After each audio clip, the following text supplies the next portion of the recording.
I think most of us at one time or another have faced the anxiety either for ourselves or for a loved one of chronic illness, mental instability, dealing with all that we have to deal with at times, that things just don't go as planned with our bodies or with our minds. I've seen more about some of the medical facilities in Boulder recently than I would have expected to, and it's always so interesting. And I don't want to get into the politics of healthcare, except just a little bit, because there's often such a massive disconnect between the actual medical care and attention and dealing with the administration and the insurance and everything else. And it's sort of, it's such a disconnect, and our recent experience has been extraordinary in that way. Like the quality of medical care, the medical community, the nursing community, the doctors have just been like incredible. But the process of getting that care paid for has, thank God, it all has worked out. But it's complicated. It's complicated, and I think when people are, if you don't mind me saying so, at one point my mother said it's enough to give you a heart condition dealing with it.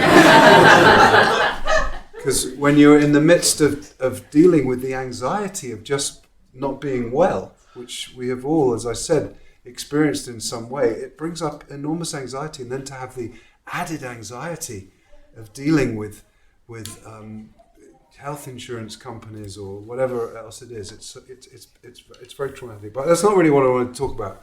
I want to talk about just that the notion of health and healing in different forms, because sometimes we've read this parsha, we discussed it a little bit. Some of it's pretty challenging, and I liked Yochevet's invitation to read some of the commentaries by women, especially Rabbi Jill Hammer, that I'm sure are much more elucidating in terms of some of the ways of looking it through women's eyes and feminists' eyes.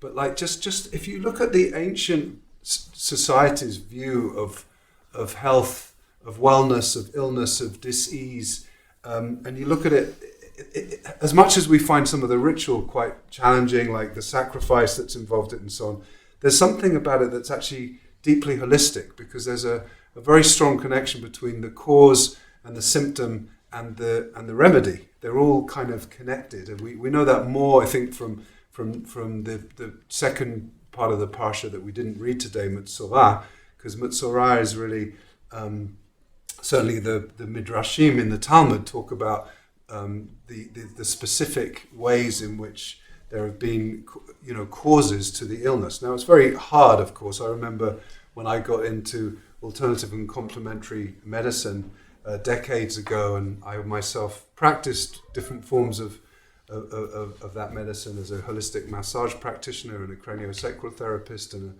an energy healer a little bit. Some of you know that about my shady past. But I remember really getting into people like Louise Hay. Remember Louise Hay? Yeah. Where it's like the whole idea that every kind of physical ailment has some kind of emotional or spiritual explanation for it, which to a certain point is fine until someone is gravely ill.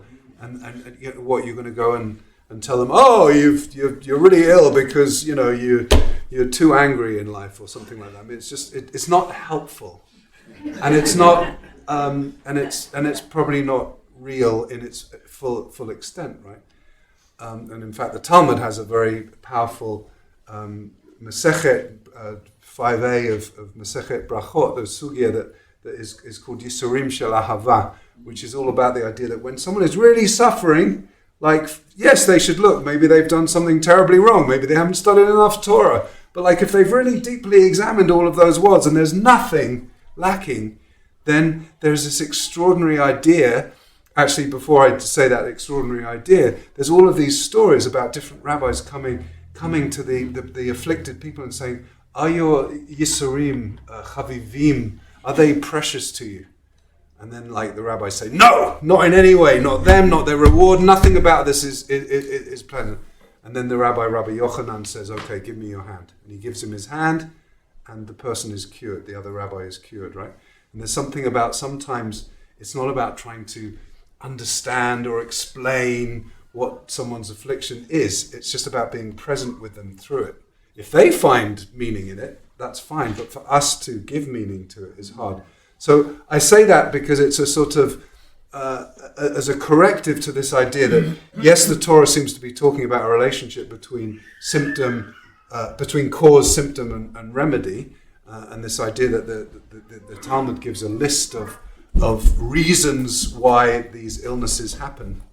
But what I'm more interested in is the role of the Kohen, and we talked about this a little bit throughout the reading. The role of the Kohen, the priest.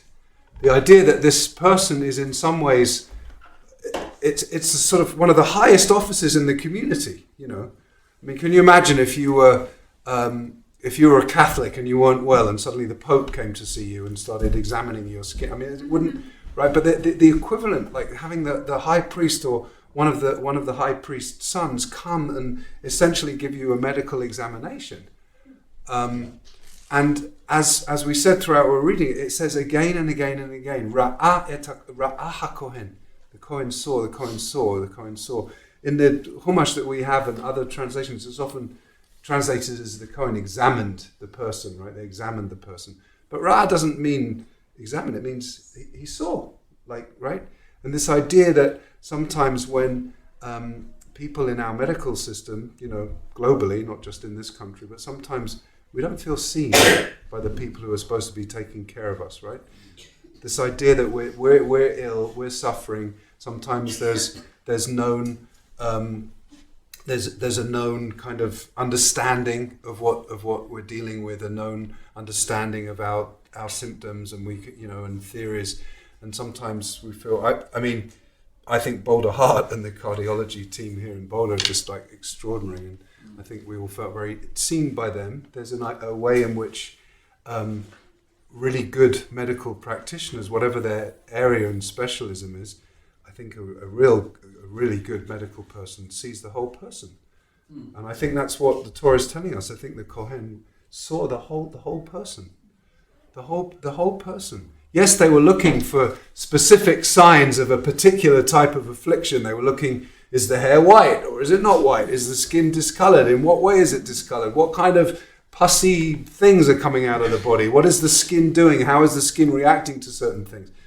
But I think the fact that the Torah says over and over again, Hurrah, the Kohen saw, is saying that the Kohen is seeing much more deeper, seeing the whole person. There's a holistic way in which the priest is seeing the person, and in seeing the person, it's not just about declaring that person, as we spoke at the beginning of the Torah portion. We could say they're tamei or they're tahor, which are intranslatable terms, really. But as I said earlier, they're often translated as pure and impure. It's not about pure and impure. It's about, if you're tamei, take some time out to reset before you can reintegrate into community. And we've all had times that we've needed that, whether it's our mental health or our physical health. And there are ways in which some of our medical institutions can really help us in that resetting process. Sometimes they don't; they make things worse. But there's a way in which that state of being tamei is about a state like I'm not ready. In the ancient world, it was about not being able to be fully integrated in the community, not being able to perform certain rituals and stuff like that. It was just about a time out. And the tahor. So yes, on one level, the person is saying themselves, because they're supposed to go around saying, tamei, tamei, tamei, I am tamei. But on the other hand, the priest is making the declaration whether they are or are not. But I would like to think of it, and you can disagree, of course, but I would like to think of it that the Kohen was seeing the whole person in their entirety and helping them back into wellness. And part of wellness is about reintegration, right? It's about reintegration. When we're struggling from dis-ease, there's parts of us that are just out of balance. Our body is doing things that we didn't know it was capable of doing, and it's scary, and it causes a lot of anxiety. When fluids are coming out of our body that shouldn't be coming out of our body, it causes a lot of anxiety. There's something about blood that can cause anxiety. There's something about other bodily fluids that can cause anxiety. There's something about just not feeling good that can cause anxiety. And I think the presence of the Kohen was about to help see the whole person and relieve that anxiety and help bring them back into balance. I'm really struck by the fact that we just started the third week of counting the Omer, and the third week of counting the Omer is Tiferet, the week of Tiferet. And Tiferet is all about balance and harmony, really. Today is Gevura Sheba Tiferet, the second day of the third week of the Omer. And there's something about Tiferet, like we have extremes, and we all experience the extremes in our lives, right? And there's something about really healing is about restoring balance when our bodies or our minds have been out of balance. And what is it that how do we do that for each other? How does the medical profession do that for us? How does the caring professions do that? How do our spiritual communities do that for us? How do we help as a community when people are, sometimes when people are sick and need extra support, do we really see them? Do we know what they most need? Karen, among all the other things that she does here, runs our Chesed committee. How do we as a community all participate in a community of Chesed where we really see each other, and it could just be bringing around a nice pot of soup and some homemade pita bread and hummus and bringing it around and saying, like, this is, I hope this helps you feel a little more whole, a little more balanced, right? And I think that's something that caring communities are meant to be doing for each other. I also want to connect it briefly, and I know what the time is, to this Earth Day, because it's Earth Day today, and the Gan, yeah, it is Earth Day every day, but with a special consciousness, and with Karen and the Gan Levis wanting especially to have Kiddush be part, among the other beautiful reasons to have it be part of Earth Day. There's a way in which, just as sometimes there's a disconnect and there's not a holism in the way we see our bodies, there's definitely a disconnect in the way that we see the earth. And I've been very moved by reading a book that was published posthumously about Thich Nhat Hanh, the Vietnamese Buddhist teacher, who talks about, and I know not all of you like it when I mention other religions because there's so much depth and beauty in our own, but it's very powerful, the idea of a diamond sutra, which is a Zen sutra, but really this particular book is called Zen and the Art of Saving the Planet, and it just feels so appropriate for Earth Day because he has this incredible idea of holism that sometimes, if we see our physical body as separate, and this is really the point, if we see our physical body as separate from our mind and separate from our soul and separate from our spirit and separate from our emotions, that's part, it's like we're whole beings. We're not just a physical body, right?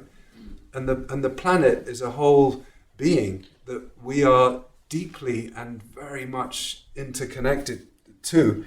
And what Thich Nhat Hanh says, which I find so powerful, is that humans are present in all things, and all things are present in humans. There's a mountain in us. Don't you see it? There are clouds in us. Do you see it? It's not only that we were a cloud or a rock in the past, but we are still a cloud and a rock today. In former times, we were also a fish, a bird, a reptile. We are a human being, yes, but at the same time, we are everything. Seeing this, we know that to preserve other species is to preserve ourselves. This is interbeing, the deepest teaching of deep ecology. Interbeing.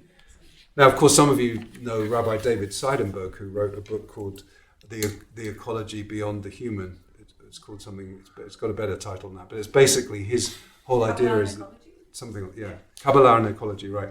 And the idea of deep ecology is that if we really are seeing the world and this hurting earth on this Earth Day, we have to see that we're part of it. It's not just something that we exploit and abuse, it's part of who we are. We are part of the earth and the earth is part of us. And that in the same way that the Kohen, I think, sees the whole person when they're in a state of dis-ease, and the idea of bringing them back in balance. So how do we as a community, I already asked the question, how do we as a community help people when they're sick and feeling apart from the community? How do we see what they most need? How do we as a human population that has done so much damage to the world, how do we see what the earth needs? How do we see how to restore the balance of the earth, to bring the Tiferet back into the earth that has been plundered for its resources? And definitely part of it is thinking about local food economies and thinking about the things that our amazing green team under Farmer Becker's leadership has done. Like, you know, the state changed its policies about composting, right? We can no longer compost those cups and plates that we've thought for years of being compostable, and they're not any longer compostable. So our green team with, you know, our staff moved really, really quickly, and like literally the first Shabbat that it was no longer possible to compost that stuff, we have reusable cups. We have aluminium cups that are good for hot and cold drinks, and we're not going to be, you know, in one way it's one small thing that a community can do, but it's part of a community that is trying to see the pain of the earth and try to be part of a solution to bring the earth back into the balance, just as the Kohen in ancient times was hopefully seeing the whole being and helping to bring them back into balance. So on this Earth Day, on this second day of the third week of the Omer, where we are in the week of Tiferet, of restoring harmony and balance, and in this parsha of Tazria Metzorah, where we talk so much about the human body and the ways in which it can fail us and challenge us and cause us anxiety. May we see each other, may we see the planet that we live on, and may we help bring healing and balance, restoring the harmony of each other and of our planet. Shabbat Shalom.